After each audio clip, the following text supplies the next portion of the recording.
an amazing person, Mr. Siraj Chaudhry, an authority and thought leader in agriculture and food space, to share his thoughts on a very valuable topic, reimagining food and agri-business in the next decade. A very warm welcome to Mr. Siraj. Thank you. Before we dive into the topic, let me have the pleasure of introducing him. Mr. Siraj was chairman of Cargill India, and he was instrumental in building Cargill Food India business to a 5,000 crore company, and he transformed a traditional B2B business into FMCG, commanding value close to $400 million. His work in pioneering edible fortification with vitamin A and D was recognized by Fortune magazine in 2015 as changed the world activity. Currently, he is managing director and CEO of NCML, which is the country's leading organization providing post-harvest commodity-based services. He is also on board of many companies, including Tata Coffee and Tata Consumer Product Limited. Siraj provides leadership and insights in policy advocacy for the industry as an active member of several industry associations, including CII and FICCI. He is currently the president of Foods Industry Capacity and Skill Initiative, operating under NSDC. He has been the chairman of National Alliance for Edible Oil Fortification and is also the member of US Chamber of Commerce Foundation.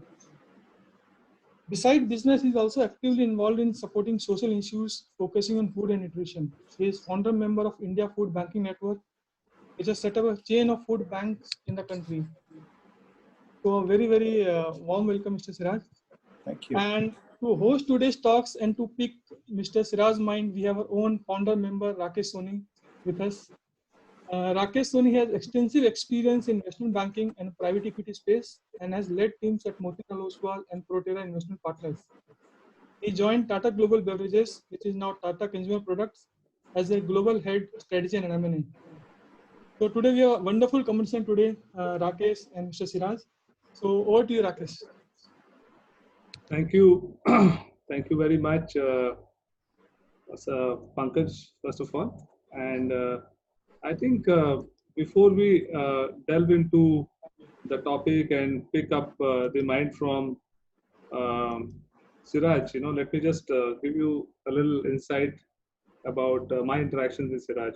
So while I was working with Proterra, and Proterra is founded by Cargill in India, the first time when I went to meet him, I thought he would be a very old daddy buddy kind of a person, chairman of Cargill. So when I went to him and I really found him to be very young, and I said, sir, I thought you would be a 70-year-old guy. So he just not surprised us by his youth, but his experience of so many years.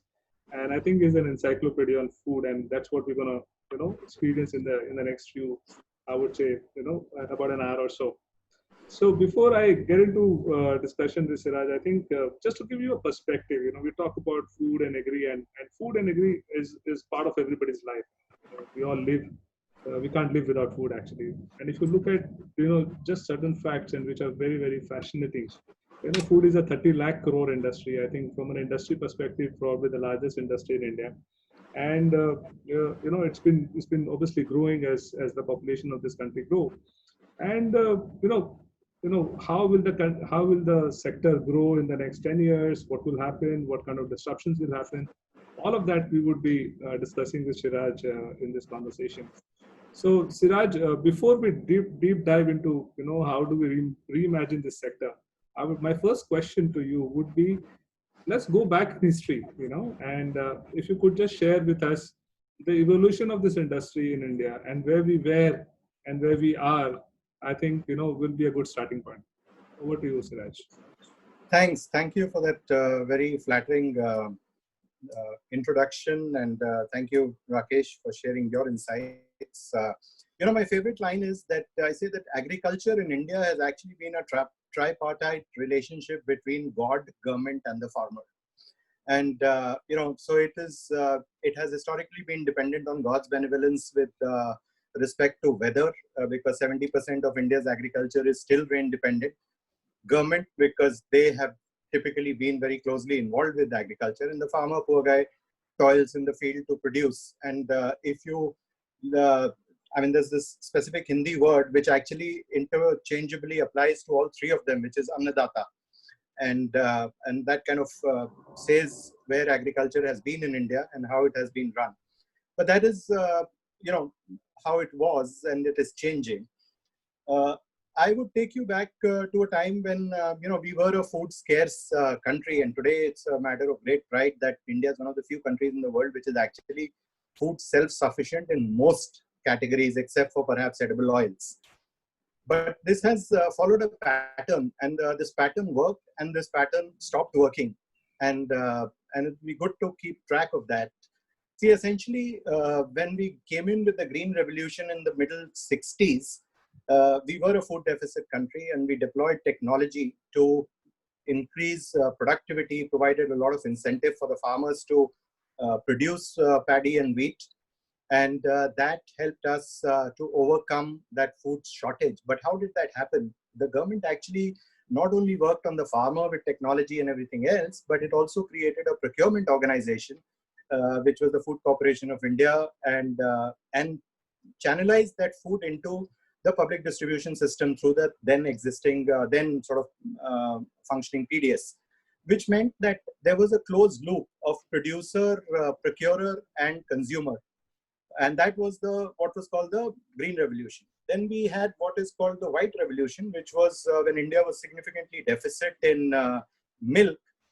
We had the whole cooperative movement come along, which actually encouraged the farmer to produce, to basically rear cattle to produce milk, and provided an agency, which was the cooperative, Amul Cooperative at that time, which would collect all this milk and process it to distribute it. So that was again a closed loop. Third was the Yellow Revolution, which actually in the mid-80s, when India was a hugely deficit edible oil country, we created the Yellow Revolution, which was about encouraging the farmer to grow more oil seeds and providing the incentive to the industry to buy it and process it. And India, since it was a deficit oil country, found all that consumption through the industry into the market. And the meal that was produced was exported because the world needed it, and India had a good quality meal.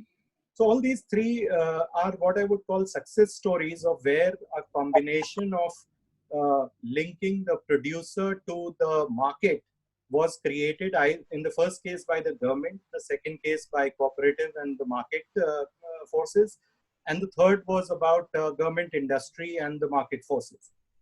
Where it failed is if we today talk about Indian agriculture, we've reached a point where 5 years ago or thereabout, India's horticulture production actually went past its, the cereal or grain production. And that sector did not have a closed loop. So most of the horror stories that you hear about agriculture today or in the last few years have really been about failure or the low-priced tomatoes or low-priced onions or a shortage of onion or a potato being thrown on the streets and the works. So I think we know that we have the ability to create solutions when we needed it. And when we have failed to do that, that has translated itself into what we call the farm crisis. The farmer hasn't really come under crisis for growing more paddy and wheat because the government has been there to take the load off him. He has really suffered when he has sown or grown crops which do not have a market linkage. So a lot of initiatives that you're seeing today through technology, through new companies, through industry, is coming to bridge this gap which exists and has impacted the farmer as well as the food supply chain. Now, this is where the opportunity lies. This is also where today the problems are with the farmers.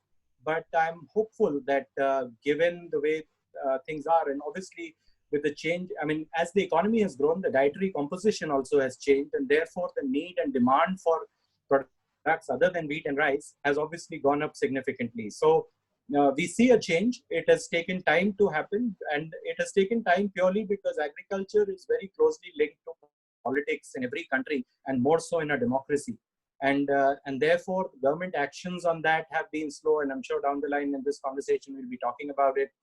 But at the same time, there is one mindset change which I've been advocating for a very long time, is that the farmer has historically been portrayed and has been seen in the minds of the government and the large population as being an exploited community. And the people who are seen as exploiting them, historically, if you go back to the movies of the 50s and 60s, were the traders or the village merchants, so to say. the zamindars, and therefore the government's sort of desire or inclination to free agriculture has somewhere been perpetrated or has been negated rather, or their desire to control agriculture has been perpetrated in the name of protecting the farmer from the trade. While the reality is, and as it has emerged in the rest of the world, that the farmer will never gain till he has been connected to the market. And I think that's a belated realization that is now dawning on our country, and therefore we are seeing a lot of changes happening in the ecosystem. I think Siraj, that was a very good prelude to the sort of things that we would like to discuss. We do speak about a lot of gaps and shortfalls in our entire food ecosystem, but I'm sure that there are some green shoots as well. And I think in the last 10 years, if we see, as you rightly mentioned, that we are self-sufficient, and if you look at the data of this year, it's phenomenal. Like overall, we will be touching about 300 million tons of food grains. And if I have to compare it with the last 5-year average, we are almost up by 10%, which is a big achievement. So in your mind, what are the things that we are doing right? We have spoken about things that have not gone well, but what are the things in your mind that we are doing right? So I think the whole government procurement system, while it comes at a huge cost, has obviously provided comfort to the farmer in certain areas. So now, one thing that I would sort of lay out in the beginning is that we tend to discuss agriculture as like one big piece. The reality is that it's millions of farmers cultivating very small pieces of land spread across different climatic conditions and cropping different crops. So not everyone's situation is the same year to year. There is a change. Sometimes you hear of misery in the cotton growing areas, and other times onion growing areas, and so on and so forth. Sugarcane sometimes suffers. But what has happened is that there is greater awareness today, and I think our ability to harness the resources has improved. I mean, the reason why this Rabi crop has been very good, obviously here the God element played a strong role. I mean, we've not had as appropriate a rainfall as we had in 2019. It was bad to start with, which impacted the Kharif crop. But the Rabi crop, actually, I was looking at some of the figures, has probably had the best combination of weather in the last 25 years, and therefore the bumper crop. And it also actually, if you recall, the last year towards the second half, the rains actually continued for a very long time, and that provided great soil moisture, and obviously also filled up all the reservoirs, and that provided the opportunity. The other thing which worked for the farmer and stopped working, unfortunately, was that we have between 2016 and 19 in fact 2014 to 19, going through a low commodity cycle, which does have an impact on the prices for the farmers. The December food inflation in India was the highest level achieved after 2013, which meant that we were actually heading for a high prices for the farm produce, which may not have worked very well for the food industry, but for the farm economy, that would have done a great job. And this was not just about Indian commodity. Globally, the FAO food index also was at its highest level since 2014, which meant that we were actually getting into a food inflation scenario, which however much we may not like as consumers, is a great thing for the farmers. So it was turning out to be a great combination with large crop and high prices before COVID struck. And that obviously created a huge demand destruction. We will definitely, COVID is the favorite topic and we will talk about it. But before getting into that scenario, and I know it will open a lot of questions from a lot of participants. If you look at the global food cycle, and you have been part of a large global enterprise, and Cargill being one of the largest food companies globally, we are still way behind when it comes to efficiency. And if I'm not wrong, we are probably the most expensive food producing nation in the world. If I have to compare the key staples, and the gap is pretty large, right? And if there were not artificial barriers that government has put in, probably we would have been flooded by imported, food grains in our country. So how do you see that changing? And with the kind of a record crop that we are generating today, do you think at one stage we would also become a food exporter? sorry, I lost the last sentence. I think the system No, stopped. I was just saying that, with now we are putting our acts together, and not just we are self-sufficient, but we are producing surplus food grains. Can we one day become food exporter? Was my question. Yes, of course. I mean, we have the opportunity. We may not be the, see, our cost of production is high because our productivity is low. And the second is obviously we are paying the farmer much higher relative to the world prices. I mean, our sort of mechanism to determine prices to be paid to the farmer is based on a cost plus 50% margin. Now, as all of us know, no commodity moves on a cost plus model, and that is obviously putting us out of certain world markets. But the other important change that has happened is over the years, while we have done well, there are other geographies, particularly Latin America, Eastern Europe, Vietnam, Indonesia, who have done significantly better than us. And that has obviously taken away our competitiveness from the world market in various categories. I mean, and yes, we have to make that effort to promote it. But the reason why Indian agriculture has probably not got its full due is essentially is the fact that we have not been able to convert our agriculture to agri-business. Now, just to give you a perspective, $1 of agriculture in the US converts to $12 of agri-business. $1 of agriculture in Brazil converts to about $2 of agri-business.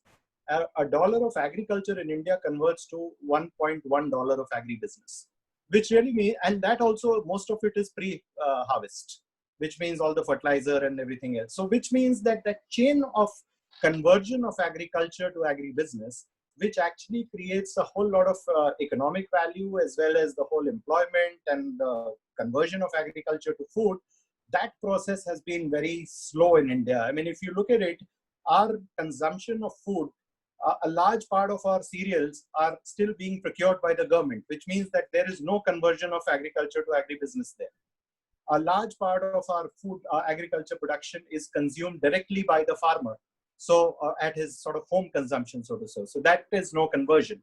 So there is still a much smaller percentage of our agriculture which is coming out to convert to agri-business. And the more we are able to do that, the greater will be the stretch of that agri-culture to agri-business. And that will happen when we start producing more crops to suit the needs of the market rather than just to ensure that the farmer gets better price or the crops which the government can procure. So there are some questions also which are also coming as we speak. So we'll take them as well. Yep. So there was a question that came from Anjani, and he had a question that any ideas how we can consolidate small holdings, if not legally, but for operational efficiency, productivity, and risk management. Farmer does not include their effort in the costing, though at time the whole family is giving free labor. Yes, so that is going to be a need, and I think we could learn, and we are actually moving in that direction, and I'll tell you how. But we've often complained about small farm holdings.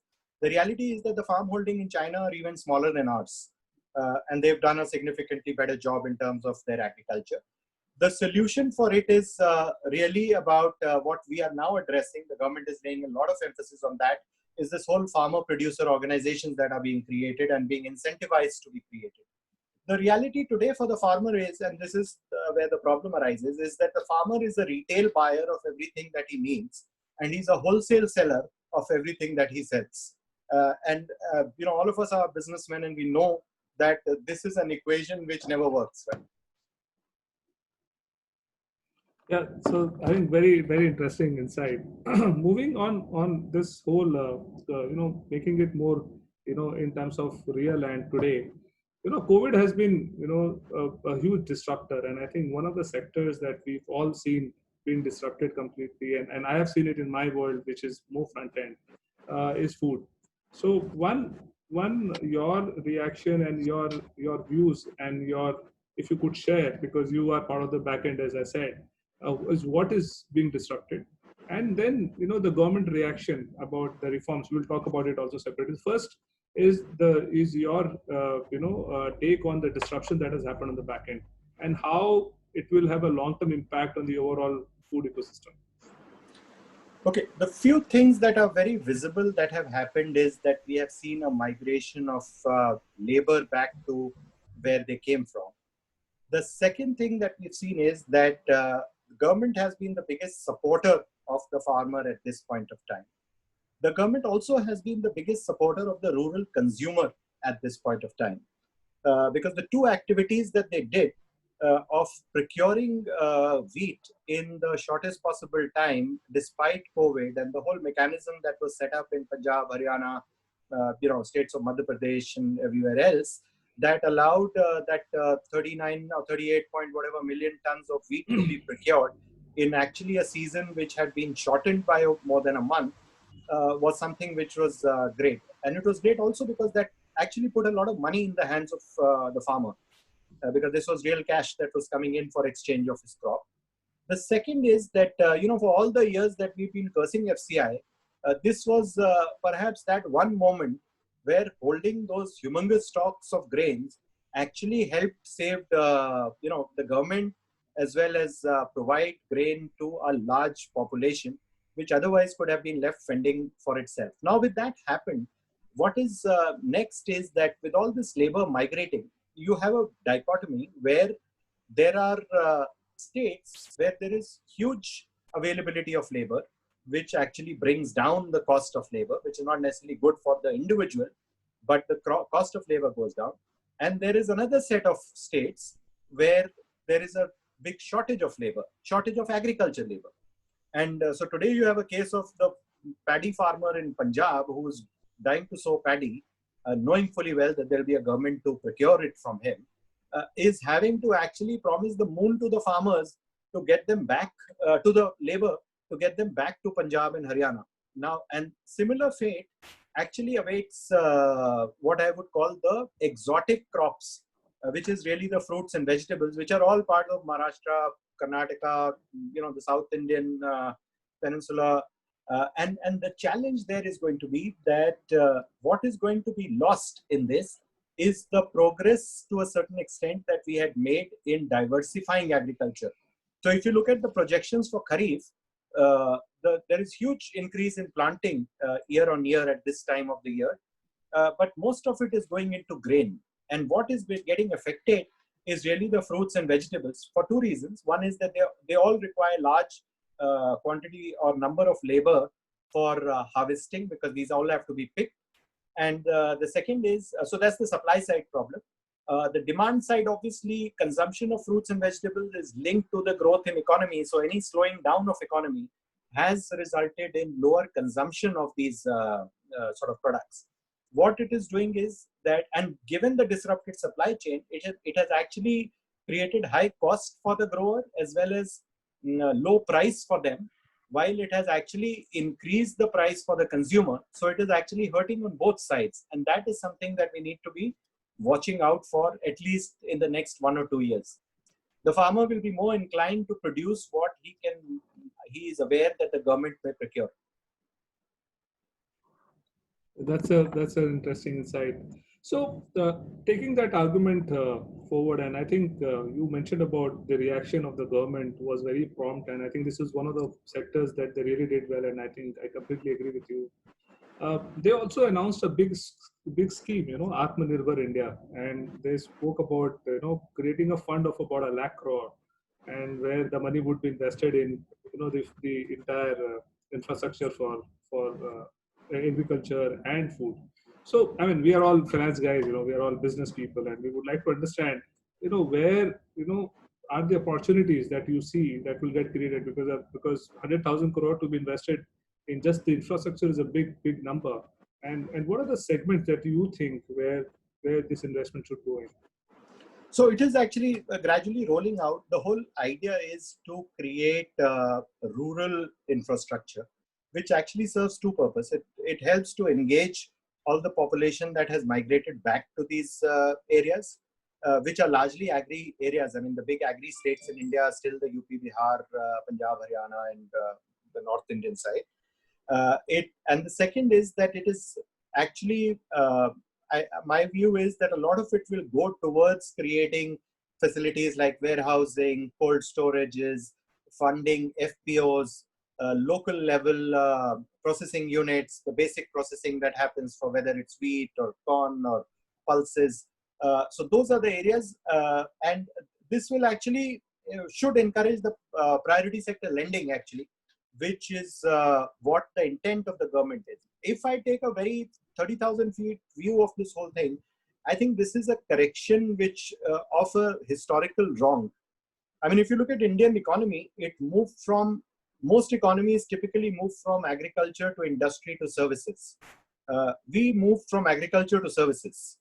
And that created this whole problem of what to do with the people who were left behind from an education perspective, and caused a whole lot of migration of labor from the villages to the cities without sort of creating any opportunity in the tier 2, tier 3 areas, and or creating opportunity in the rural areas. So I think this whole change should bring back that wrong to a certain extent. And we all, I mean, it's unfortunate that it's happening this way, because somewhere you're losing that, the growth that we had gained in terms of the service sector, but it will help us to consolidate the rural economy or the smaller town economy.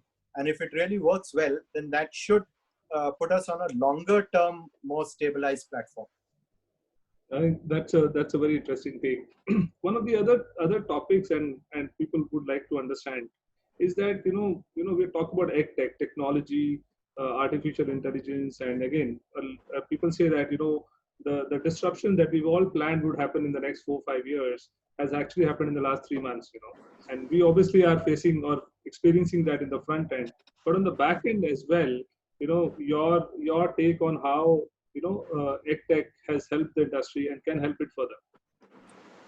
So, this is great for Indian agriculture. And when I look at the number of agtech companies coming up, the amount of funding that is coming in the current state also, there are people lining up to still fund these ventures.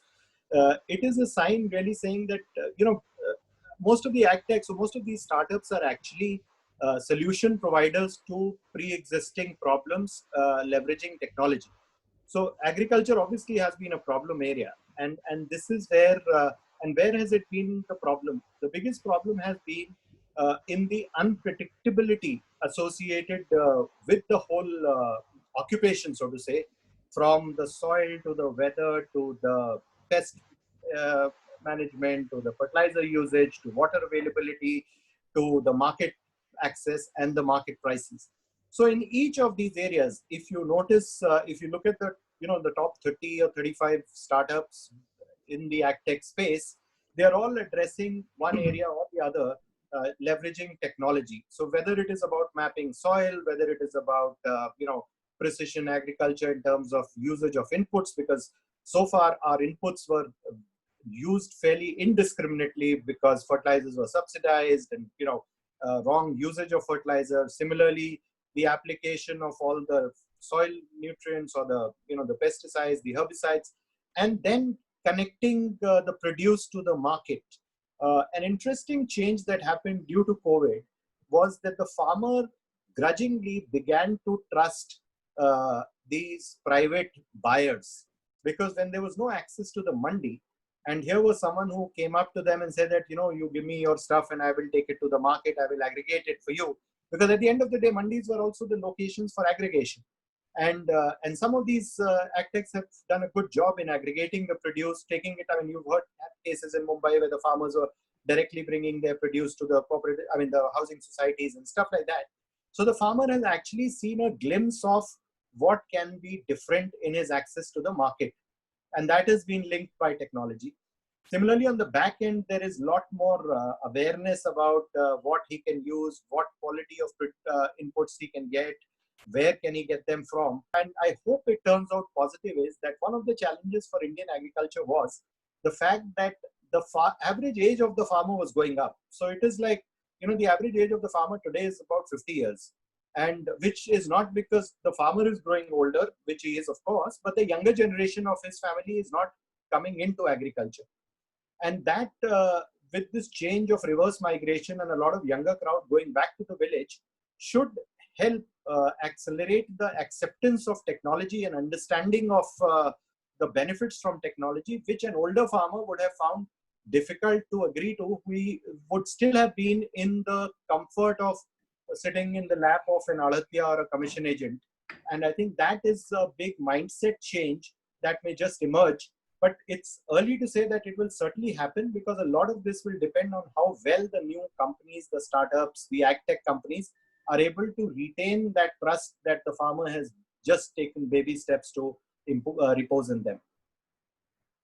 I think very relevant, and there are sectors where we have already seen the changes to happen. I think one of the big outcome of this change has been the customer ready to pay for quality. Because India being so price sensitive, all this while you want the best quality, but you would never pay for it.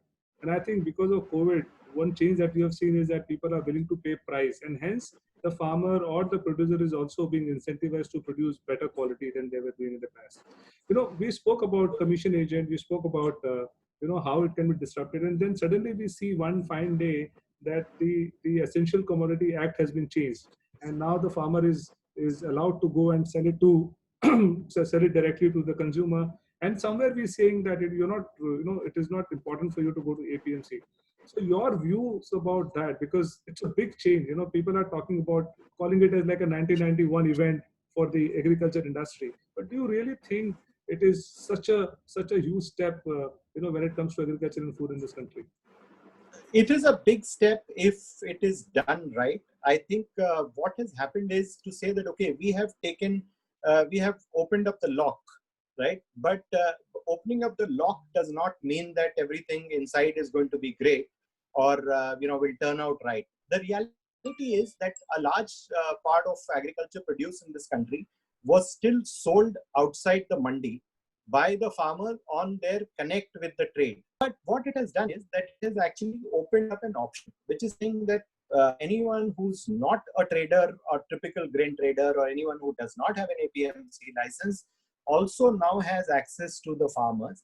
And that access will have to be built, because it requires a certain amount of infrastructure to be created, certain amount of aggregation to happen, and most importantly, a consistent trust building. Because suppose, and what it has allowed is, it's allowed the industry to now weigh its sourcing from a different lens. How much it is willing to invest in that is something that different sectors will take calls on. I mean, I've heard of Patanjali or Babaji trying to set up local procurement centers. I think with its significant growth that it is targeting, the whole Reliance Fresh may want to look at going directly to the farmers. So large companies or organizations with large procurement and organizational muscle may be able to set up some of these procurement centers, which could be great examples of what can happen good with the permission to set up alternate market yards. And there will be some areas where everyone is happy with the APMC, so they will continue. So now essentially there is coexistence, and whichever sector does, or whichever segment does well, will find its takers. The good news is that today it's I would say, a relatively free economy. I mean, just like 91, while it opened up the economy, there were a lot of people who did great because of that, and a lot of big industrial houses who sank because of that. I think that's quite a good metaphor, actually. So Anup, who is a very senior member of our group and works for IFC Washington, wanted to ask you a question. So Anup, you can unmute yourself. Hi, Rakesh, can you hear me? Yeah, we can hear you well. Yeah, we can hear you well. Yeah. So Siraj, thanks a lot for that wonderful background and the trend, the way the sector has evolved, good to know your views on COVID and how things are evolving. One of the issues that has always bothered me, and for which I don't know how much it bothers people in the industry. And let me share this. We all are in Mumbai and we see Dadar market. Mm-hmm. If you go there, the way our fruits and veggies are handled, mm-hmm. The way fruits and veggies move from the farmland to the urban areas, mm-hmm. the transportation, mm-hmm. There is no consciousness towards maintenance of certain quality standards. It's brought in a very open format. It's put on the road. Mm-hmm. And sorry to say, some of these things, people spit also on the same road. A lot of diseases actually occur because of this type of handling. We are currently bothered about having cold storages, warehouses, and all that. When would the industry start thinking of actually building really good quality logistic handling systems and the marketplace systems, and the people who handle, they are trained properly, so that we all get access to good quality fruits and veggies, where we feel comfortable that what we are having is, is nicely handled. So this is one question. The other big question is, technology, which is now changing the world, and the way business is done. How do you think that can change the way the entire value chain is, working in the food and agri space? Thank you. Both very good questions, Anup. So I'll give you a horror story, and since all of you are from Calcutta and you're familiar with this produce, about 15 years ago, when I was at Kargil, we were looking to set up a tolling operation for producing kachi ghani mustard oil. And so when our people went down looking for reliable mustard oil suppliers in Rajasthan, we actually found that in these kachi ghanis, you had a situation where, these are very basic structures. So if something was not, when the oil was flowing, oil flows into a drain before it gets packed, or a drain which is created, which is a metallic drain or whatever kind of thing. And if there was some impurity in the drain, we actually saw a labor stepping in with his chappals to take it out. So that tells you the level of, hygiene or concept of cleanliness that existed at that point of time. And I think the biggest favor that COVID has done to a natural human psyche is to focus, to bring in this awareness of cleanliness and safety. And I think this is one change which is there to stay, and we all need to be, for all the misery that it has caused, this is one change which I think we need to be grateful for. Because in the whole food system, I was part of another seminar sometime back with leading food company representatives. The biggest change that is emerging is this, the whole need to build trust in the supply chain. And a lot of effort now is being put in by the food industry to build that trust in the supply chain. Today, the consumer, particularly the more aware consumer, is very keen to know where the produce is coming from, how it has grown, how it has moved through the chain, who has touched it. And while earlier it was driven largely from a health perspective as saying that are the ingredients correct, now there is a greater or an equal focus on the whole handling of food. And I think that change is going to be, today it is becoming a differentiator in how consumers are choosing the brands that they're working with. But my understanding and hope is that this will gradually become table stakes. For all the conversations around how good your product is, you will also have to talk about how well it has been handled. So while it has been a dismal situation, but as we get into more organized food space, all these, these challenges will be dealt with, though there will be a large unorganized state where it may continue the same way. It will be a slow change there. But for a large population, I think this should be a concern which will gradually get addressed and not in a very long time. So that's part one. The second is that the agtech space, the favor that it is doing to the industry or to this sector is that, having been part of this industry for all my life, one thing was always very different about this was that this was an industry this was a sector rather, which had very poor risk-reward equation. It was very high risk for very little rewards.